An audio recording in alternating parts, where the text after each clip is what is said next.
வழக்கம் போல் பிரச்சாரங்களில் பேசுகிற மாதிரி இந்த சினிமா பாணியில் தன்னுடைய ரெடி செய்யப்பட்ட அந்த டயலாக்கு தான் பேசிக்கிட்டு இருந்தார்.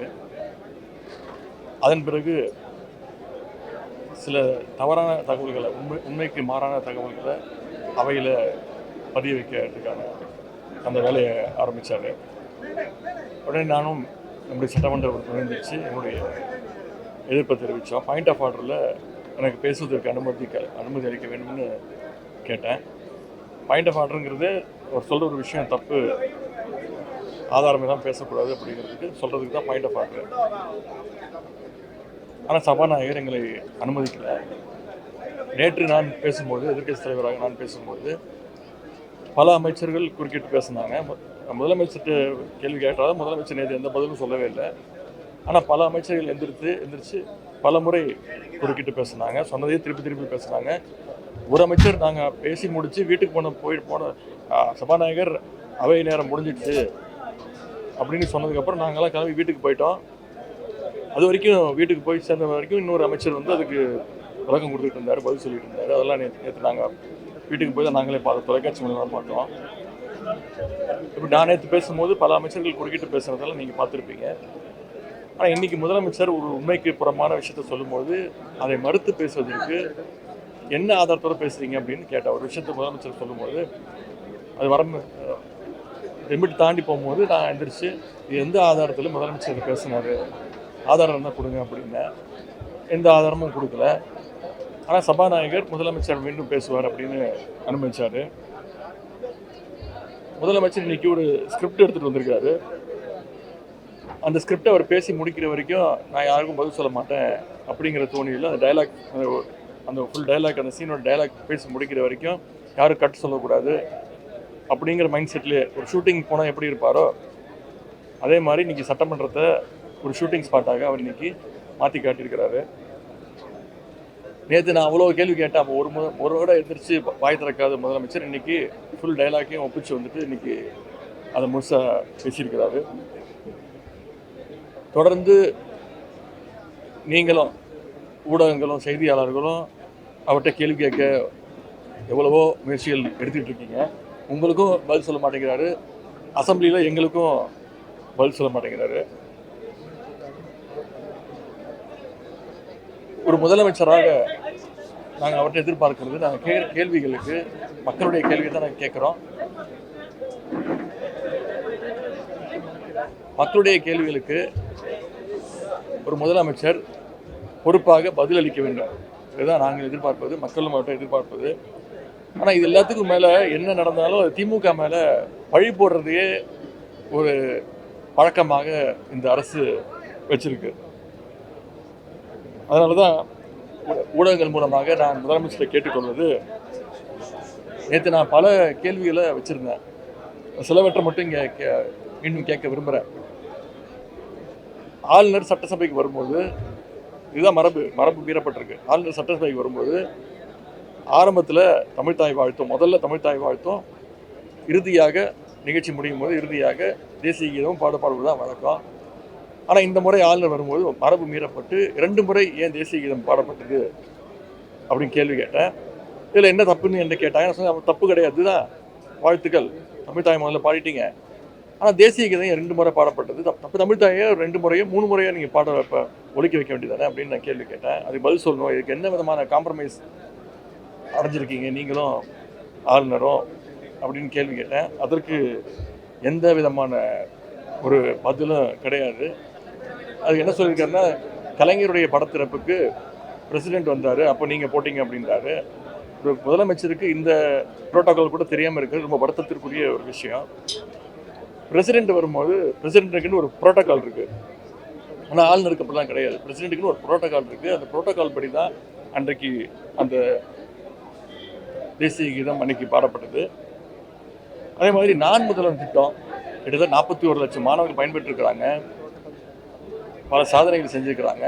அந்த திட்டத்தை ஏன் முடக்கியிருக்கீங்க அப்படின்னு நான் கேட்ட கேள்விக்கு கண்ணாபின்னான்னு இஷ்டத்துக்கு ஒரு ஆதாரம் இல்லாமல், முறையான பதில் இல்லாமல் என்னென்னமோ குற்றச்சாட்டுகள்லாம் வைக்கிறாங்க.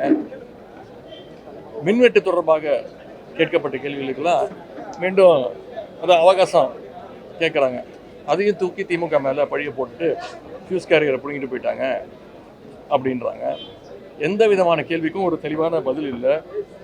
பயிர்க்கடன் தள்ளுபடி விவசாய போராட்டம் பற்றி கேட்டதுக்கு விவசாயிகள் எல்லாம் திராவிட முன்னேற்ற கழகம் தூண்டிவிட்டு போராட்டத்தில் ஈடுபட சொல்கிறாங்க அப்படின்னு விவசாயிகளுடைய போராட்டத்தை முழுமையாக கொச்சப்படுத்தியிருக்கிறாரு முதலமைச்சர் அவர்கள். இன்றைக்கி கூட திருவள்ளூரில் காலைல தொலைக்காட்சியில் பார்த்தா திருவள்ளூரில் விவசாயிகள் போராட்டம் பண்ணிட்டு இருக்காங்க. ஏன் இந்த விவசாயிகள் போராட்டத்தை திமுக தான் தூண்டி விடுதுன்னு விவசாயிகளை நம்முடைய முதலமைச்சர் அவர்கள் மிகவும் கேவலமாக கொச்சைப்படுத்தி கொண்டிருக்கிறார். அதே மாதிரி சட்டம் ஒழுங்கு பிரச்சனை, மீண்டும் அதற்கும் அதே பதில் தான், எனக்கு கொஞ்சம் அவகாசம் கொடுங்க அப்படின்னு. ஏன் டிஜிபி நீங்கள் வந்து அப்பாயின்ட் பண்ணல அப்படின்னு கேட்குறாரு. சரி நாங்கள் பண்ணலை, அதுதான் மக்கள் உங்களை தேர்ந்தெடுத்துட்டாங்கல்ல, மாற்றம் அப்படின்னு சொன்னீங்கல்ல, ஒரே நாள் எல்லாத்தையும் கீழ்ச்சி எரிஞ்சிடுவேன்னு சொன்னீங்கல்ல, ஆட்சிக்கு வந்து அடுத்த நிமிஷமே எல்லாம் மாற்றுவேன்னு சொன்னீங்களே, இப்போ இந்த 40 நாளில் உங்களுடைய காவல்துறை எதை கீழ்ச்சிக்கிட்டு இருக்கிறாங்க அப்படிங்கிறதான் நாங்கள் கேட்கக்கூடிய கேள்வி. ஒவ்வொரு நாளும் வன்முறை சம்பவங்கள் அதிகரிச்சுக்கிட்டே இருக்குது. ஒரே நாளில் 24 சம்பவங்கள் நடந்திருக்கு. அதற்கெல்லாம் எந்த விதமான, இன்னும் சொல்லப்போனால் அவங்க ஆளுங்கட்சியை சேர்ந்தவங்களே அனைத்து குற்றச்சாட்டுகளையும் அவங்களே ஈடுபட்டு இருக்கிறாங்க. அதற்கான ஆதாரத்தை நான் இன்னைக்கு உங்கள்கிட்ட கொடுக்கறதுக்கு தயாராக இருக்கேன். நேற்று சபாநாயகர் ஆதாரம் தான் கொடுங்கன்னாங்க, ஆதாரம் கையில் வச்சுருக்கிறேன், ஆதாரத்தை உங்கள்கிட்ட கொடுக்குறேன். அதே மாதிரி இப்படி அனைத்துலேயும் நாங்கள் யார் தயவுலையும் இல்லை, எங்கள் தயவில் தான் ஆட்சி நடக்குதுன்னு சும்மா சொல்லாதீங்க, நாங்கள் எந்த தயவுலையும் கிடையாது அப்படின்றாரு. அப்படி இல்லைன்னா ஏன் வந்து ஆட்சி அமைஞ்சோடனே போய் அண்ணா திராவிட முன்னேற்ற கழகத்துடைய ஒரு பிரிவு மட்டும் இவர் பார்த்தாரு. முதல்ல சோஃபா போச்சு, சோஃபா பின்னாடி இவர் போனார். ஒவ்வொரு கட்சி தலைவர் வீட்டுக்கு போகும்போதும் சோஃபா, புது சோஃபா போச்சு, அதெல்லாம் நீங்கள் பார்த்தீங்க.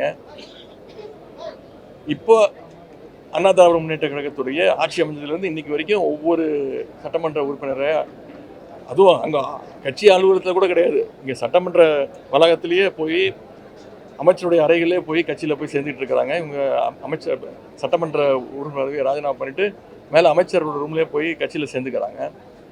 அதான் பீரோ புல்லிங் மாதிரி இன்றைக்கி அதிமுக எம்எல்ஏஸை வந்து இன்றைக்கு கூட அரசு ஒவ்வொரு சட்டமன்ற உறுப்பினராக வந்து இழுத்துக்கிட்டு இருக்கிறாங்க. இதற்கெல்லாம் இதெல்லாம் கேட்டதுக்கு தான் எந்த விதமான பதிலும் இல்லாமல், ஒரு ஷூட்டிங் ஸ்பாட்டுக்கு ஒருத்தர் வந்தால் எப்படி இருப்பாரோ, டயலாகை ஃபுல்லாக மக்கப் பண்ணிட்டு வந்து எப்படி பேசி நடிச்சு போவாரோ, அது மாதிரி இன்றைக்கி முதலமைச்சருடைய இந்த உரை அமைஞ்சிருக்குன்னு சொல்லிக்க விரும்புகிறேன். அதாங்க, அவர் audio launch function, trailer launch ஃபங்க்ஷன்லாம் இதுதான் அவருடைய பாணி. அதை தான் இங்கேயும் அவர் கடைப்பிடிக்கிறாரு. சொல்லப்போனால் சட்டமன்றத்தை வந்து கிட்டத்தட்ட ஒரு சினிமா தேட்டர் மாதிரி ஆக்கிட்டாங்க. இன்றைக்கி விசில்லாம் அடிக்க ஆரம்பிச்சிட்டாங்க. இதெல்லாம் வந்து சபையே பார்க்காதது, விசில் அடிக்க ஆரம்பிச்சிட்டாங்க. இன்னும் ஒரு மினிஸ்டர்லாம் டான்ஸ்லாம் நேரத்தில் ஆட ஆரம்பிச்சிருவாருன்னு நினைக்கிறேன். பாட்டெல்லாம் போட்டு ஐட்டம் சாங்லாம் போடுவாங்கன்னு நினைக்கிறேன்.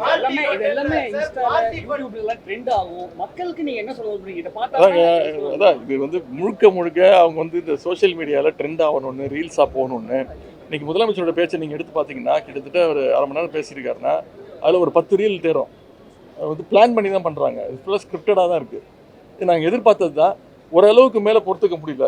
ரொம்ப எங்களுடைய இப்போ ரொம்ப ஆர்டிஃபிஷியலாக பேசுகிறாரு, நடிக்க ஆரம்பிச்சிட்டாரு. இங்கேயும் இப்போ செய்கையெல்லாம் கொஞ்சம் நடிச்சுக்காரு, ஆக்ஷன்லாம் இன்னும் ஸ்பீக்கர் வந்து ஆக்ஷன் கட்டு அதெல்லாம் இனிமேல் சொல்லுவாருன்னு நினைக்கிறேன். 1 மோர்லாம் போவாங்கன்னு நினைக்கிறேன். இனிமேல் ஸ்பீக்கர்கிட்ட அனுமதி வாங்கி நான் ஆக்ஷன் பண்ணலாமான்னு கேட்குறாரு. ஸ்பீக்கர் ஆக்ஷன் அப்படின்றாரு. இனிமேல் முதலமைச்சர் வந்து இங்கே வந்து ஃபுல் கேரவேன்லாம் வந்துடும் நினைக்கிறேன். கேரவேனு, மேக்கப்பு, ஸ்டண்ட் மாஸ்டர் எல்லாம் வந்துடுவாங்கன்னு நினைக்கிறேன். இது சட்டமன்றத்தை கிட்டத்தட்ட ஒரு ஷூட்டிங் ஸ்பாட்டாக மாற்றிக்கிட்டு இருக்காங்க.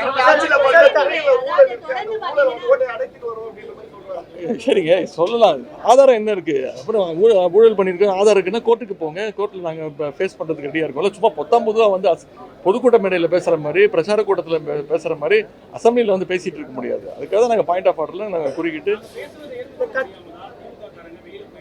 நீங்கள் இஷ்டத்துக்கு பேசுவீங்க, நாங்கள் உட்காந்து கேட்டுக்கிட்டு இருக்கணுமா? இஷ்டத்துக்கு பேசுவீங்க, நாங்கள் எல்லாத்தையும் உட்காந்து கேட்டுருக்க முடியுமா? இப்போ நீங்கள் உட்காந்துருக்கீங்களா, நீங்கள் வந்திருக்கீங்களா பத்திரிக்கை, நான் இங்கே வந்து உட்காந்துட்டு உங்களெல்லாம் கண்ணாமண்ணு திட்டி அது கிட்ட வார்த்தைலாம் பேசுனா நீங்களாம் ஒத்துப்பீங்களா? கோவம் வராது உங்களுக்கு? ஏன் அப்படி பேசுறீன்னு கேட்பீங்கல்ல? அது மாதிரி தான் உங்ககிட்ட எப்படி பேசணும் ஒரு முறை இருக்குது. பத்திரிக்கை எப்படி பேச, அவர் தான் பத்திரிக்கையாரே பார்த்தாலும் ஓடுறாரு. அவர் வந்து சினிமா ஷூட்டிங் தான்.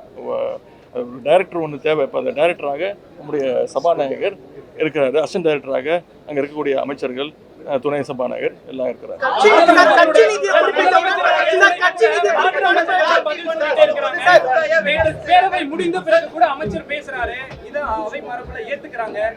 ஒரு படத்துல நானும் தான் நாங்களாம் பேசி முடிச்சுட்டு சபாநாயகர் வந்து அவை நேரம் முடிஞ்சிருச்சு அப்படின்னு சொல்லிட்டாரு. அப்படின்னா முடிஞ்சு போச்சு, எல்லாம் கிளம்பணும். நாங்களாம் கிளம்பிட்டோம். யாரு அதான் சபை நேரம் முடிஞ்சிச்சு அப்படின்னு சொன்னதுக்கப்புறம் இல்லை நீங்கள் நடத்துக்கு நான் சொல்ல முடியும், முடிஞ்சிச்சுன்னு சொன்னாரு. நாங்கள் கிளம்பி வீட்டுக்கு போயாச்சு. வீட்டுக்கு போய் டிவி போடுறேன், மினிஸ்டர் பதில் சொல்லிட்டு இருக்காரு. அப்புறம் ஃபோன் பண்ணி கேட்டால் இல்லைங்க அவர் நீங்கள் போனதுக்கப்புறம் பேச ஆரம்பிச்சிட்டாரு அப்படின்றாங்க. இது மாதிரி ஒரு காமெடி டைமாக சபையை நடத்திட்டு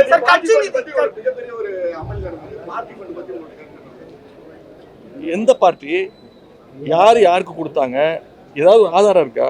சும்மா பொத்தாம் பொதுவாக இப்படி ஒரு குற்றச்சாட்டு சொல்லும் போது ஒரு ஆதாரம் இருந்தால் அதுக்கு நம்ம பதில் சொல்லலாம். அது நீங்க அதிமுக தான் கேட்கணும். ஏன் நீங்க அமைதியா இருக்கீங்கன்னு அவங்ககிட்ட கேட்கணும்.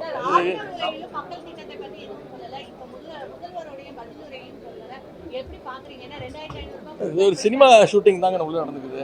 அவர் வந்து 2 நாளா 3 நாளா ஃபுல்லாக ரிஹர்சல் பண்ணிட்டு வந்திருக்கிறாரு. ஆக்ஷன் ஒன்று ஃபுல்லாக நடிச்சு காட்டிட்டாரு. அதாவது அவர் தேர்தல் வாக்குறுதியில் என்ன சொன்னாரோ இது வரைக்கும் அந்த 4500 வேலை வாய்ப்பு இல்லாதவங்களுக்கு 4500 கொடுப்பேனாரு. அதை பற்றி எதுவுமே கிடையாது. நான் கேட்டேன், 6 மாதம் கழிச்சு தான் கொடுக்கணும், 6 மாதம் எடுத்துக்கோங்க, நிதி நிலைமை எல்லாம் சரி பண்ணிட்டு கொடுங்கன்னு சொன்னேன். ஆனால் அதை பற்றி எந்த விதமான பதிலும் இல்லை. அதை பற்றி இல்லை. மகளிர் உரிமை தொகை 2500 தரனாரு, அதை பற்றி இல்லை. கேஸ் சிலிண்டர் 6 சிலிண்டர்னாரு, அதை பற்றி வாயை திறக்கலை. இது மாதிரி எந்த தேர்தல் வாக்குறுதி பற்றி அவர் பேசவே இல்லை. திமுக ஆட்சியுடைய திட்டங்கள் தொடர்ந்துகிட்டு இருக்கு. 1000 ரூபா ஊக்கத்தொகை கொடுத்துருக்கிறாரு, மகளிர் உரிமை தொகை கொடுத்துருக்கிறாரு, தமிழ் புதல்வன் புதுமை பெண் திட்டம் தொடர்ந்துகிட்டு இருக்கு. வேற எந்த புது திட்டத்தையும் அறிவிக்கல. சிங்கப்பெண் சொல்லி ஒன்று ஆரம்பிச்சாங்க. இப்போ அவங்களும் பார்த்தீங்கன்னா முதலமைச்சர் பாணியில் அவங்களும் ஷூட்டிங் பண்ணி ரீல்ஸ்லாம் போட ஆரம்பிச்சிட்டாங்க. எனவே இந்த ஆட்சி ஒரு கேலி கூத்து ஆட்சியாக ஒரு சினிமா ஆட்சியாக நடந்துட்டு இருக்கு.